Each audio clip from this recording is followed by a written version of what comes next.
Hello, എല്ലാ കൂട്ടുകാർക്കും നമസ്കാരം. സീരിയൽ മാന്യ വെറൈറ്റി സ്റ്റോറീസിന്റെ ഏറ്റവും പുതിയൊരു വീഡിയോയിലേക്ക് എല്ലാവർക്കും സ്വാഗതം കേട്ടോ. അപ്പൊ ഞാൻ എത്തിയിരിക്കുന്നത് ചെമ്പനീർ പൂവ് സീരിയലിന്റെ നാളത്തെ ആ ഒരു സൂപ്പർ ഹിറ്റ് പ്രമോ വിശേഷമൊക്കെ ആയിട്ടാണ്. അപ്പൊ നേരെ നമുക്ക് കഥയിലേക്ക് പോയാലോ.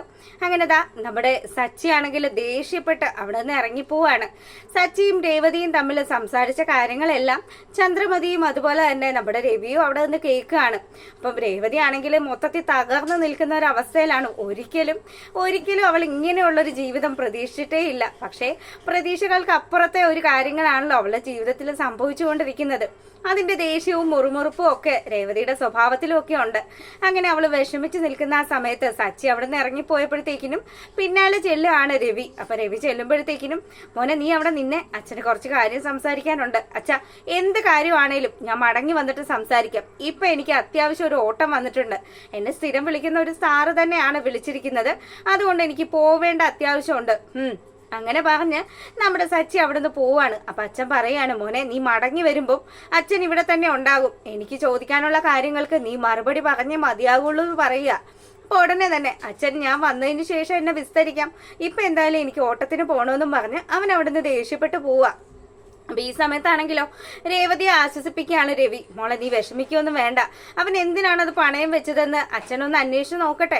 ഒരിക്കലും അവൻ അങ്ങനെയൊന്നും ചെയ്ത് കുടിക്കുന്ന കൂട്ടത്തിലൊന്നും അല്ല. അച്ഛൻ ഉദ്ദേശിക്കുന്ന പോലെയൊന്നും അല്ല. അച്ഛനും ഇവിടുത്തെ മുത്തശ്ശിയും ഒക്കെ പറഞ്ഞിരുന്നത് സച്ചി നല്ലവനാണെന്നാണല്ലോ. പക്ഷെ അങ്ങനെയൊന്നും അല്ല ഞാൻ കാണുന്ന സച്ചി. അച്ഛൻ അറിയാവോ, അന്നത്തെ രാത്രി ഞാൻ എന്തുമാത്രം അപമാനിക്കപ്പെട്ടു എന്നുള്ള കാര്യം. ഇയാൾ അങ്ങനെ വെള്ളം അടിച്ച് നിൽക്കുമായിരുന്നു. ഓവറാവുന്നതിന് മുന്നേ തന്നെ ഞാൻ ഒരുപാട് പ്രാവശ്യം പറഞ്ഞതാണ് നമുക്ക് വീട്ടിലേക്ക് പോവാം, ഇനി നിന്ന് കഴിഞ്ഞാൽ ശരിയാവില്ല എന്നുള്ള കാര്യമൊക്കെ. പക്ഷേ അതൊന്നും കേൾക്കാതെ വീണ്ടും കുടിച്ച് അങ്ങനെയുള്ളൊരു സിറ്റുവേഷൻ ആയി പോയി. പക്ഷേ അവിടെ വന്ന ആൾക്കാരാണെങ്കിലോ ഞാൻ ഇയാളുടെ ഭാര്യയാണെന്ന് പോലും മനസ്സിലാക്കാതെ എന്നെ മോശമായ കണ്ണുകൊണ്ടാണ് നോക്കിയത്. ആ ചൂഴ്ന്നുള്ള നോട്ടം അതിപ്പോഴും എന്റെ മനസ്സിൽ തന്നെ ഉണ്ട്. അതുകൊണ്ടാണ് ഞാൻ ഇത്രയും ദേഷ്യപ്പെട്ടത്. ഇനിയും ഞാൻ പ്രതികരിച്ചില്ലെങ്കിൽ എന്റെ ജീവിതം മുന്നേ പോവില്ല എന്നുള്ള കാര്യം ഇവള് പറയുകയാണ്. അപ്പൊ രവിക്ക് കാര്യങ്ങളെല്ലാം മനസ്സിലായി. ചന്ദ്രമതി ആണെങ്കിലോ ഇത് രണ്ടാളും കൂടി നല്ല മേളമായിരുന്നല്ലോ. എന്റെ മോന് നെഞ്ചത്ത് കയറി കലാശക്കൊട്ട് നടത്തിയതല്ലേ, അതിനുള്ള ശിക്ഷയാടി. നീ കുറച്ചൊക്കെ സന്തോഷം കാണുമല്ലോ. എന്തായാലും ഇപ്പൊ നിനക്ക് കിട്ടാനുള്ളത് കിട്ടിയില്ലേ, നീ ഇതല്ല ഇതിന്റെ അപ്പുറം അനുഭവിക്കണമെന്നും പറഞ്ഞ് രേവതിയെ കുറ്റപ്പെടുത്തുകയാണ് ചന്ദ്രമതി. അപ്പൊ ചന്ദ്രമതിയുടെ നേരെ നമ്മുടെ രവി പറയുന്നുണ്ട്, ദേ നിന്നോട് ഞാൻ പല ആവർത്തി പറഞ്ഞിട്ടുണ്ട് അവളുടെ നേരെ അതും ഇതും പറഞ്ഞു ചെല്ലരുതെന്ന്. നിന്റെ മകനെ നല്ല രീതിയിൽ വളർത്തേണ്ടിയിരുന്നത് നീ തന്നെയാണ്. അത് കളഞ്ഞു കുളിച്ചിട്ട് മരുമോളുടെ നെഞ്ചത്ത് കയറുകയാണോ എന്ന് ചോദിക്കുകയാണ്. അപ്പൊ ചന്ദ്രയ്ക്ക് വലിയ മറുപടിയൊന്നും ഇല്ല കേട്ടോ. ആശാട്ടി അവിടുന്ന് വിട്ടുപിടിക്കുക. അങ്ങനെ ഈ സീൻ കഴിയുമ്പോൾ നമ്മളെ കാണിക്കുന്നത് ഓട്ടോ ഒക്കെ കഴിഞ്ഞു വരുന്ന നമ്മുടെ സച്ചി ആണെങ്കിലോ ഇതാ തിരികെ എത്തുകയാണ്. സച്ചി വന്ന പാടെ തന്നെ അച്ഛൻ ദാ ഉമ്മറത്ത് തന്നെ നിൽക്കുന്നുണ്ട്. അപ്പൊ സച്ചിക്ക് പിടി കിട്ടി, വന്ന പാടെ തന്നെ പോസ്റ്റ്മോർട്ടം ചെയ്യാനുള്ള നിപ്പാണ് ഈ നിൽക്കുന്നത് എന്നുള്ള കാര്യം. അപ്പൊ ഉടനെ തന്നെ നമ്മുടെ സച്ചിയോട് അച്ഛൻ ചോദിക്കുക, എന്തിനാ നീ ആ മാല എടുത്ത് പണയം വെച്ചത്? അച്ഛൻ ഇച്ചിരി സ്വർണ്ണം എടുത്ത് പണയം വെച്ചെങ്കിൽ എന്താ പ്രശ്നം?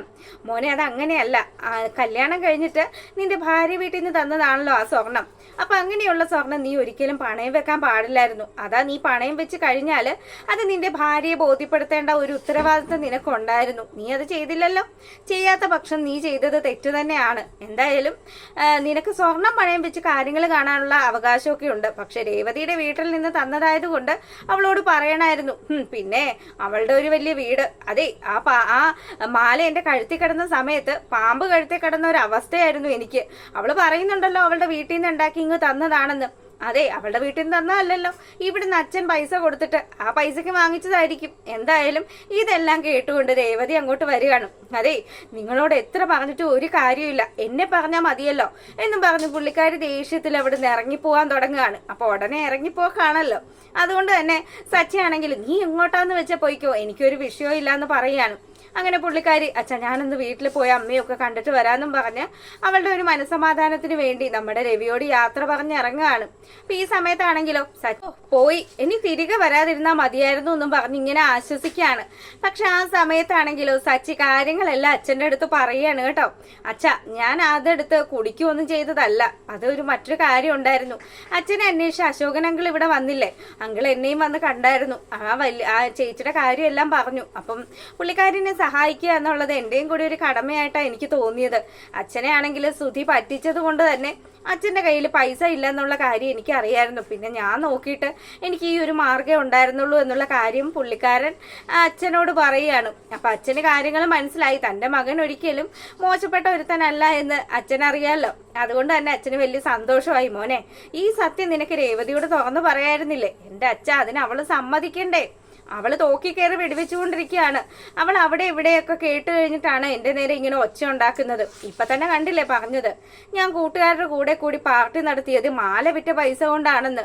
എന്തൊക്കെയാ അവൾ പറഞ്ഞുണ്ടാക്കുന്നത്? അവളുടെ വീട്ടിൽ പോയി ഇനി മടങ്ങി വന്നില്ലെങ്കിൽ അത്രയും നല്ലതെന്നും പറഞ്ഞ് ഇവൻ ദേഷ്യപ്പെട്ട് അകത്തോട്ട് കയറി പോകുമ്പോഴത്തേക്കിനും രേവതിയാണെങ്കിലോ സ്വന്തം വീട്ടിലെത്തി.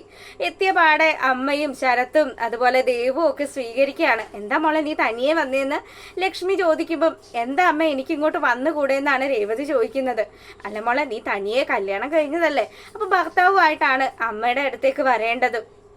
അതുകൊണ്ട് ഒരിക്കലും നീ ഇനി തനിയെ വരരുത് എന്നുള്ള കാര്യമൊക്കെ പറയുക. അപ്പൊ രേവതി ആണെങ്കിലോ, വന്ന് സ്വന്തം വീട്ടിൽ പോലും വരാൻ പറ്റാത്ത അവസ്ഥയായല്ലോ, നിങ്ങൾക്കൊക്കെ ശരിക്കും എന്താ പറ്റിയെന്ന് ചോദിക്കുകയാണ്. ഞാൻ ഈ വീട്ടിൽ നിന്നേച്ചല്ലേ, ഞാൻ എന്ന് തൊട്ടാ നിങ്ങൾക്ക് അധികപ്പറ്റായത് എന്നുള്ള കാര്യം ഇവളിങ്ങനെ ചോദിക്കുമ്പോഴത്തേക്കിനും, ചേച്ചി അമ്മ അങ്ങനെയല്ല ചേച്ചി പറഞ്ഞെന്നും പറഞ്ഞ് ശരത്തും ദേവവും മാറി മാറി ചേച്ചിയെ പറഞ്ഞ് ബോധ്യപ്പെടുത്താൻ ശ്രമിക്കുന്നുണ്ട്. പക്ഷെ രേവതി ആണെങ്കിലോ, അമ്മ പറഞ്ഞത് ഇനി എന്നോട് ഇങ്ങോട്ട് വരേണ്ട എന്നുള്ള രീതിയിലാണ്. അമ്മ, ഞാനിപ്പം വന്നത് എന്താന്ന് അമ്മയ്ക്ക് അറിയോ?